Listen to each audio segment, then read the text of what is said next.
Intambara ya Israel na Iran ubu ngubu none irakomeje. Ubu kigezweho ni ukwihorera kwa Iran kwafashe indi ntera.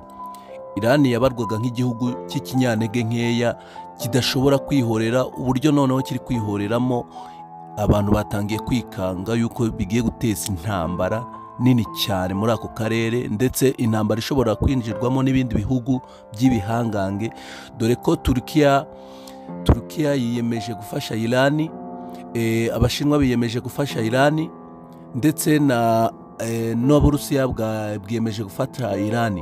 Mu gihe Israel nayo Amerika yiyemeje kuyifasha kugeza ku mwuka wa nyuma. Ubwongereza nabwo bwiyemeje kuyifasha. Igihugu cya Jordan kiyemeje gufasha Israel.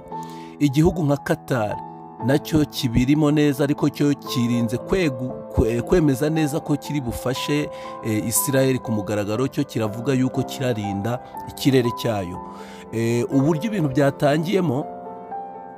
byatangiye ku munsi w'ejo bundi, ubwo Israel yarasaga Iran bikomeye cyane, igasenya inganda zikora ubutare bwa uranium, isenya inganda zikora mizayiro, isenya ahantu hose ububiko bubikamo mizayiro, ndetse irasa n'ahantu harara abasirikare bakuru ba Iran.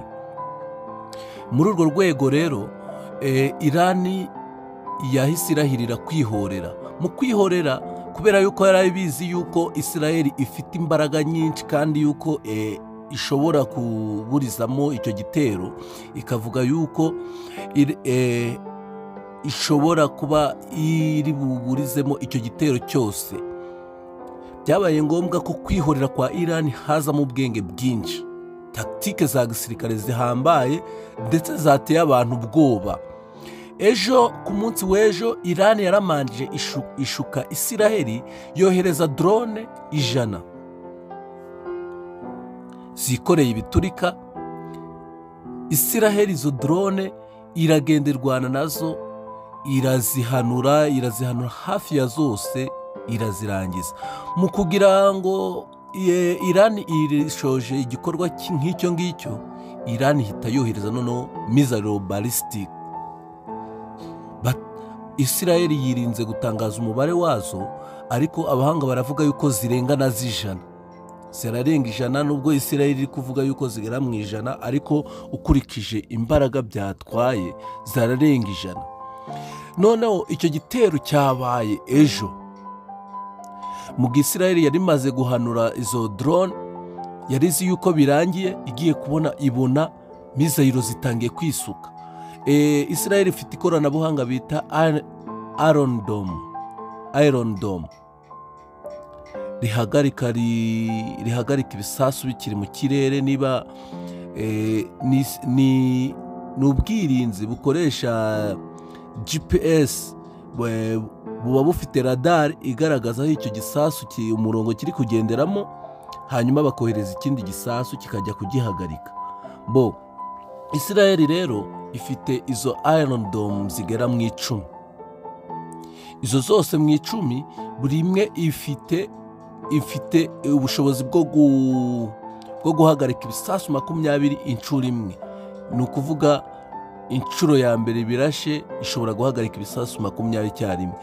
Ni muri urwo rwego rero Iran yo yahise yohereza byinshi. Mwabonye amashusho menshi cyane agaragaza umujyi wa Tel Aviv uri gushya pe. Ibisasu byinshi byarangiye biguye ku butaka. Uko niko kwihorera, ku buryo ku mugoroba wagiraga umujyi wa Tel Aviv neza ni ikirunga kiri kuruka, kuko wagurumanaga byatari. Ahangaha niho Benjamin Netanyahu, minisitiri w'intebe wa Israel, yavuze ati agomba gukuraho ubutegetsi bwo muri Iran. Ijambo yavuze yuko buriya butegetsi bwo muri Iran bugomba kuvaho. Gusa abahanga bakavuga yuko biriya nabyo bitero Iran yakoze mu ijoro byerekanye ubushobozi bwa Iran, ku buryo abanyamerika bagerageje gufasha ngo bajye kubituritsa bikiri mu kirere, bitaragera mu kirere cya Israel, ariko byabaye iby'ubusa n'ubundi still. Ibyinshi nabyo byageze ku butaka pe. byageze ku butaka. Abantu bose mwiriwe mubona amashusho hirya no hino ku bitangazamakuru za Al Jazeera, za BBC hehe, kandi biriya bitangazamakuru buriya hari ukuntu biba bihengamiye ku burengerazuba bw'isi ku buryo ibintu byose batabyerekana. Ushobora kujya kureba nk'amashusho ukagira ngo Irani niyo yatwitswe cyane, ariko pe abantu babonye biriya bitero n'ukuntu igihugu cya Israel ari igihugu gito cyane, bavuze yuko Irani ifite imbaraga nyinshi pe, ifite imbaraga ku buryo ahangaha Israel ibonye umuntu bagiye guhangana ukomeye, ntago birayorohera. Intambara yatangiye kwinjizwamo n'ibindi bihugu. Reka ngaruke ku bihugu n'ukuntu byinjiyemo. Igihugu cya Turkiya cyari gisanzwe gifite urwango na Israel. Rero Turkiya muri iyi minsi iri kuvugwa cyane kubera uburyo ki inganda zabo zateye imbere mu gukora ibikoresho bihambaye bya gisirikare. Ubu noneho hagezweho indege y'intambara bari gukora ihambaye bita Khan. Iyo ndege ya Khan ni iy'igisekuru cya 6. Urebye indege ya Khan bari kuvuga yuko ishobora kuruta zira z'abanyamerika zitwa F-35, ariko izo ndege za Turkiya bakavuga yuko zo zifite ikoranabuhanga kubera zikozwe ubu ngubu, zo ziriruka cyane ku buryo mu isaha imwe zigenda ibirometero 20,000 mu isaha imwe. Urumva speed zifite zonyine zikubye hafi 3 izo ndege za F-35.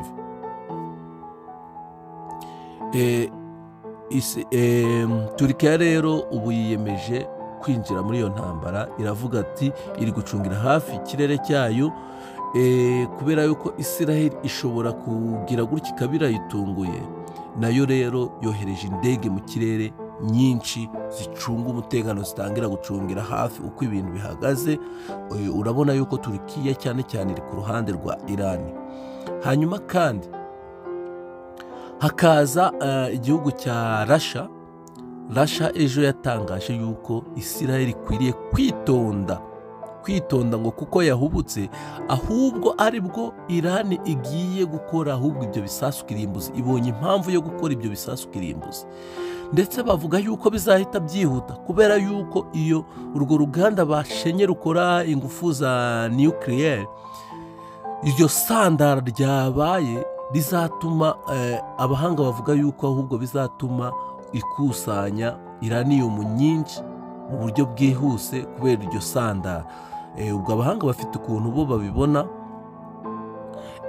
Rero igihugu cya Russia cyatanze gasopo kuri Israel ivuga yuko yabyitwaramo gake gake ikareka ibyo ngibyo byo kurasa, kuko noneho urwitwazo bari kuvuga rw'uko Iran iri gukora ibisasu kirimbuzi ahubwo igiye kubyihutisha kubikora, kubera yuko noneho ibonye impamvu yo kwirinda guterwa, kubera yuko Israel hariya yarenze ku mabwiriza mpuzamahanga igatera Iran. Ikindi gihugu kibirimo ni Ubushinwa. Budakunda kwerekana uruhande, ariko Ubushinwa buba buri aho bucungira hafi, kuko Ubushinwa ubona yuko busa nk'uburi kuvugira Iran, kuko bari no mu muryango umwe bita BRICS. Ikindi gihugu kibirimo ni Jordan, kubera yuko iri hagati ya Israel n'igihugu cya Iran. Nicyo gihugu kiri hagati kibitandukanye. So ni ukuvuga Israel yirashe muri Iran ica hejuru y'ikirere cya Jordan, hanyuma Iran nayo yarasa muri Israel igaca hejuru y'ikirere cya Jordan. Rero muri urwo rwego ibisasu byinshi bya Iran yarabirashe ibirasira mu kirere cyabyo, none ugasanga n'Abanyamerika nabo bari gukoresha ikirere cya Jordan bahanura ibyo bisasu bya Iran byaraswaga muri Israel. Ukumva ko Jordan nayo iri mu rungabangabano, yahise izamura indege z'intambara mu kirere kugira ngo itangire icunge k'intambara itangira kugera ku butaka bwayo. Ikindi gihugu ni Arabia Saudite, nayo yazamuye indege mu kirere uburyo bwo gukontorora uko ibintu bimeze. Ikindi gihugu ni Qatar, nayo yatangiye kuzamura mu kirere, kuko Qatar impamvu irikanga yuko Iran yazayirasaho kubera yuko ifite ikibuga cy'indege.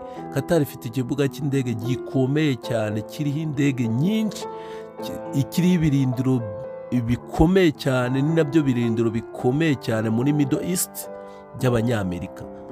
Icyo kibuga cy'indege rero gikoreshwa n'ingabo za Qatar, zigakoreshwa n'ingabo z'Abanyamerika. Rero baravuga ati mu gihe ibintu byakomera, Iran ishobora kwikanga yuko yagabwaho ibitero biturutse kuri icyo kibuga cy'indege. Rero ishobora kukirasa, icyo kibuga cy'indege ishobora kukirasa mu buryo bwo gukumira ibyo bitero byazagiturukaho. Ibihugu byinshi bigenda bifata impande gake gake, ariko nanone hakaba n'imitwe yitwa Abahuti nabo Arabia Saudite ni nabyo byayiteye gutangira kugenzura ikirere cyane, barikanga Abahuti ko bafasha Iran, noneho bakaba bahungabanya n'umutekano wa Arabia Saudite. Ciao, mukomeze mukore subscribe kuri YouTube channel yacu, akaryoha ntigahora mwitama. Murakoze cyane.